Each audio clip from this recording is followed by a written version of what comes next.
कलयुग हिंदू धर्म में 4 युगों में से एक है। इसे अधर्म युग भी कहते हैं, जिसमें धर्म की कमी होती है और मनुष्यों के आचरण में अधर्म बढ़ता है। कलयुग की कथा में यह कहा जाता है कि इस युग में मनुष्य अपने लाभ के लिए अनेक प्रकार के पाप करता है, जिनके परिणाम स्वरूप दुखों का अधिक प्रमाण होता है। इसके साथ ही यह युग आध्यात्मिकता और नैतिकता की कमी का प्रतीक होता है। अन्य युगों की तुलना में कलयुग में धर्म की बातों को समझना और अपनाना मुश्किल होता है। श्री कृष्ण ने भगवत गीता के माध्यम से कलयुग की बातें बताई थीं। वे कलयुग में मुक्ति के लिए ध्यान, भक्ति और कर्म का मार्ग प्रस्तुत करते हैं।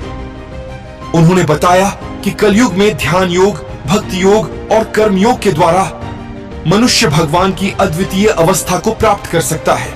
उन्होंने आत्मा के अमरत्व और जीवन का उद्देश्य समझाया था, जिससे मनुष्य अपने कर्मों के माध्यम से सत्य और धर्म का पालन कर सकता है।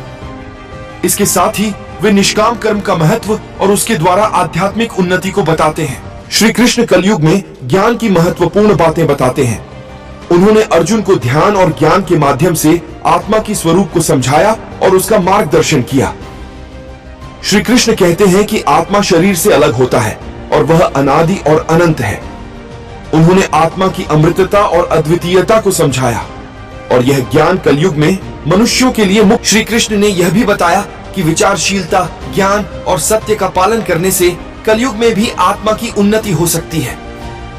उन्होंने ज्ञान के महत्व को स्पष्ट किया और यह बताया कि आध्यात्मिक ज्ञान की प्राप्ति के लिए गुरु की सेवा करना आवश्यक है। उन्होंने जीवन के उद्देश्य और मानव धर्म को समझाया, ताकि मनुष्य अपने कर्मों में सत्य, न्याय और धर्म का पालन कर सके। इन उपदेशों के माध्यम से श्री कृष्ण ने कलयुग में ज्ञान की महत्वपूर्ण भूमिका को स्पष्ट किया और मनुष्यों को आत्मा की पहचान करने और उसके मार्ग में आगे बढ़ने के लिए मार्गदर्शन किया।